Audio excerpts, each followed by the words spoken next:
Hello dear student, this is Suman Dutta. তো আজকে present হলাম নতুন একটা ভিডিও নিয়ে। আজকে থাকছে ক্লাস 11-এর জন্য গুরুত্বপূর্ণ একটা ক্লাস। সেটা হলো কি, ক্লাস 11-এর বাংলা কবিতা নিয়ে ডিসকাস। বাকি দুইটা মানে ফুলরা বারো মাসা, আর এটা আছে কি বঙ্গভাষা। এটার ডিসকাস আমি করে ফেলেছি অলরেডি। তোমরা এই ভিডিও নিচে একটা ডেসক্রিপশন পাবে, ওই ডেসক্রিপশনে একটা প্লেলিস্ট পাবে, ওই প্লেলিস্টে ভিডিওগুলো থাকছে। আমি এখন থেকে প্রত্যেক দিন ভিডিও আপলোড করব তোমাদের জন্য, ঠিক আছে? তো দেখো কি আছে, প্রার্থনা কে লিখেছেন? কবিগুরু রবীন্দ্রনাথ ঠাকুর। তো চিত্ত যেথা ভয় শূন্য, উচ্চ যেথা শির, জ্ঞান যেথা মুক্ত, যেথা গৃহের প্রাচীর। দেখো, এখন এই যে চিত্ত যেথা ভয় শূন্য, এটা মানে কি? এখানে মানে বলা হয়েছে যে মানুষের মন বা হৃদয় নির্ভীক। মন মানে কোনো কিছু হলেই তার প্রতি একটা মানে ধরো তোমার কাছে একটা কিছু নতুন গিফট আসছে বা নতুন মানুষ আসছে, যখন তোমার মধ্যে কী থাকবে? আকুল বেকুল থাকবে। এ কথা এখানে বলা হয়েছে চিত্ত যেখানে ভয় শূন্য, ঠিক আছে? তো উচ্চ যেথা শির, এখানে বলা হয়েছে যে মনে ভয় বাসা বাঁধতে না পারলে তবেই মাথা উঁচু করে চলা যায়। বইয়ের কাছে যে নতশির হয় না, মানে যে বইয়ের কাছে নতশির হয় না, সেই কি সবসময় এগিয়ে যেতে পারে। সে অন্যায়কে প্রশ্রয় দেয় না এবং অন্যায় কখনো স্বীকার করে না। জ্ঞান যেটা মুক্ত, মানে জ্ঞানী হল মানে জ্ঞানী হলেই হলো না, মনটাকেও সংস্কার মুক্ত রাখতে হবে। এখন তুমি প্রচুর জ্ঞানের অধিকারী, ঠিক আছে, কিন্তু তোমার মধ্যে কুসংস্কার আচ্ছন্ন, তো তোমার জ্ঞানটা কোনো কাজে আসবে না, এই কথা এখানে বলা হয়েছে। তাই জ্ঞানকে কী রাখতে হবে? মুক্ত রাখতে হবে, ঠিক আছে? যেথা গৃহের প্রাচীর, আপন প্রাঙ্গণতলে দিবস সর্বরী, বসুধারা রাখে নাই খণ্ড ক্ষুদ্র করি। মানে এই এখান থেকে এই যে এখান থেকে এখান থেকে এই জায়গার অর্থ হলো যে যেখানে মানুষ গণ্ডিবদ্ধ নয়, দিনরাত মানুষ যদি তার ক্ষুদ্র গৃহের পরিসরে আবদ্ধ থাকে, তবে তার পৃথিবীটা ক্ষুদ্র হয়ে যাবে। মানে বলা হয়েছে যে এখানে মানুষ কোনো দিন একটা জায়গায় স্থির থাকতে পারে না, ঠিক আছে? যদি সে তার নিজের বাড়িঘর আর নিজস্ব কাজ নিয়ে ব্যস্ত থাকে, তাহলে সে ছোট্ট একটা জায়গার মধ্যে গণ্ডিবদ্ধ থাকবে, ঠিক আছে? এই কথা এখানে বলা হয়েছে। তার অবস্থাটা হয়ে যাবে কি কূপমণ্ডক, মানে কুয়ার ব্যাঙের মতন। কুয়ার ব্যাঙ আছে কি? কুয়ার ব্যাঙ হলো তার কাছে কুয়াটাই সব কিছু, কিন্তু সমুদ্র যে অনেক কিছু পড়ে রয়েছে তার কাছে সেটা কোনো মানেই হয় না।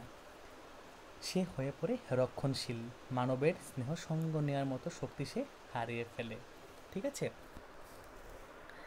তারপর যেথা বাক্য হৃদয়ের উৎস মুখ হতে উচ্ছ্বসিয়া উঠে, যেথা নির্বারিত স্রোতে দেশে দেশে দিশে দিশে কর্মধারা ধায়, ঠিক আছে?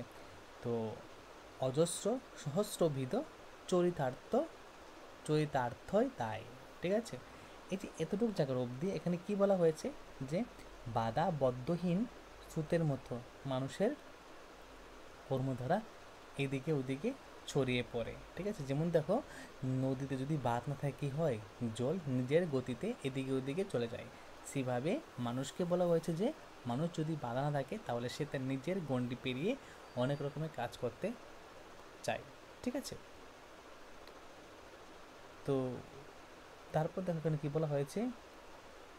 যেথা তুচ্ছ ফেলে নাহি গ্রাসী, মানে যেথা তুচ্ছ, ঠিক আছে? যেথা তুচ্ছ আচারে। তো আর একটু বাকি রয়েছে, যে এখানে কি বলা হয়েছে যে যে বাধাবদ্ধ যেটা বলেছিলাম, এই যে এখান থেকে থ্রু, তো এখানে আরও কি মনে রাখবে? যে মানুষের কর্মপ্রবাহ যেন শুধু তার দেশ বা ভৌগোলিকের মধ্যে আবদ্ধ না থাকে, মানুষের কাজ নানাভাবে অসংখ্য রূপে সার্থকতা মণ্ডিত হোক, মানুষের কল্যাণ কর্ম সারা বিশ্বের মানুষের সঙ্গে সম্পর্কিত হোক, ঠিক আছে?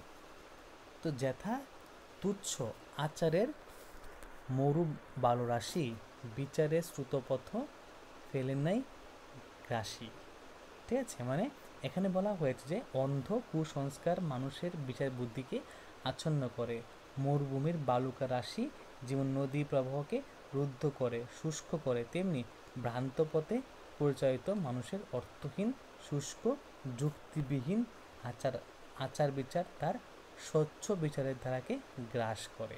ঠিক আছে, পৌরুষের করেনি শতধা, মানে এই লাইনটার মধ্যে কি বলা হয়েছে, এই যে লাইনটা আছে এখানে বলা হয়েছে যে মানুষের বিচার বুদ্ধি অন্ধ কুসংস্কার দ্বারা পরিচালিত হলে সেটা তার পৌরুষকে বিদীর্ণ করে, ব্যক্তিত্ব রহিত ব্যক্তির জীবন মূল্যহীন। মানে যদি কেউ কুসংস্কারে আবদ্ধ থাকে তাহলে এটা তার মানে পরবর্তী জেনারেশনে পেয়ে যায়, আর যার জন্য মানুষের ক্ষতি হয়।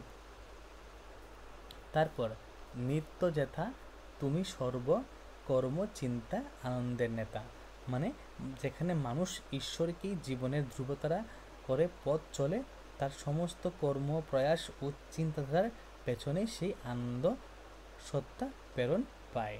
ঠিক আছে, তো নিজে হস্তে নির্দয় আঘাত করিপিত ভারতেরে সেই স্বর্গে করো জাগরিত, মানে বর্তমান ভারত যে তন্দ্রাবৃত, মানে মানুষ এখন ভারতের মানুষ ঘুমিয়ে আছে, জড়তা এবং তামস ভারতবর্ষকে আচ্ছন্ন করে, মানে তামসা। তো ভারতবর্ষকে জাগতে হলে পিতা ঈশ্বরকে নির্দয় আঘাত আনতে হবে, ভারতবর্ষকে আঘাত করে নব চেতনার উদ্বুদ্ধ করতে হবে। ঠিক আছে, এ কথা এখানে বলা হয়েছে। তো দেখো খুব সুন্দর করে আমি প্রত্যেকটা লাইনের তোমাদের এখানে ডিসকাস করে দিয়েছি। যদি তোমাদের কাছে আজকের এই কবিতা ডিসকাসটা ভালো লেগে থাকে অবশ্যই ভিডিওটা সবার কাছে শেয়ার করবে।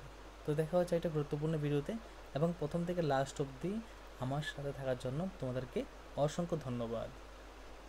আর অবশ্যই তোমরা এই ভিডিও নিচে যে ডেসক্রিপশন পাবে ওই ডেসক্রিপশন থেকে তোমরা প্লেলিস্টের মধ্যে গিয়ে দেখতে পারো, আরও 2টা ভিডিও অলরেডি পোস্ট করা আছে।